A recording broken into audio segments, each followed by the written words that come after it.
So, ayan. After po ng 1 minute to 2 minutes na blanching, i-drain na po natin siya. Luto na yan. Huwag natin i-overcook kasi hindi na po yan masarap. Hindi na siya juicy. Wala na yung nutrients. Ito na guys. Luto na siya. Lalagyan natin ng kamatis, sibuyas, saka kalamansi. So, let's put tomato and onion. I do have kalamansi. Kalamansi, guys. Yeah. Kalamansi. And then salt. I still have rock salt pa eh. So, rock salt na lang. Meron naman akong iodized. Kasi sayang din naman to. Konti lang. Kasi maglalagay ako ng salted egg. Diba? Ako lang mag-isa pero ang messy ng table, diba? Ganyan ako magluto. Okay, Filmar, thank you.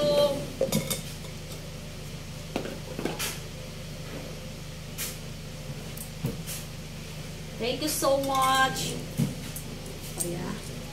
And let's mix it together.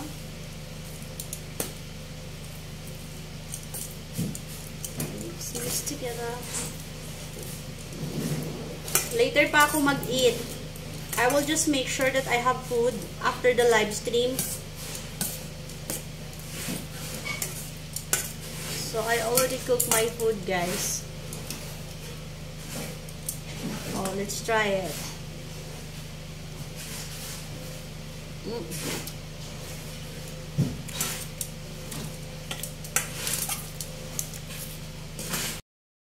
Siyempre, mag-ano tayo?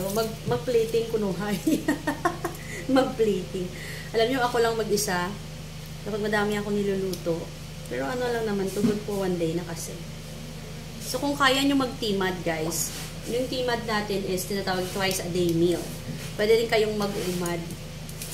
So, itong gagawin natin, pwede na to sa umad. Pero kung mag-uumad kayo once a day meal, dapat marami kayong protein like 3 or 2 pirasong egg. Pero sa akin, isa lang. Kasi nagbabawas ako ng ano eh. Tawag dito ng egg. Kasi I have fish. May isda ako. Isaging din tayo. Ayan. So, dapat mag-plating para maganda. May plating. Ganyan ako pag kumakain. Kaya matagal ako mag-prepare ng food ko kasi dapat bago ako kumain, linisin ko muna yung aking kitchen. Ayan. May pa-plating si inay, diba? Saan ako?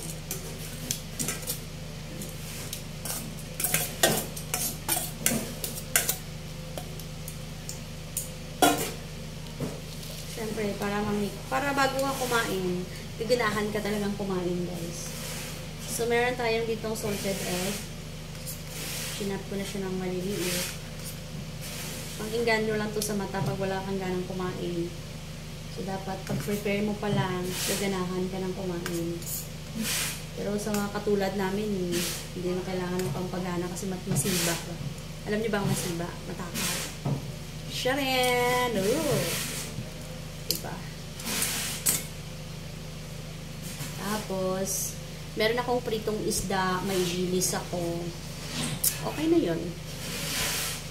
Tapos may saging din tayo.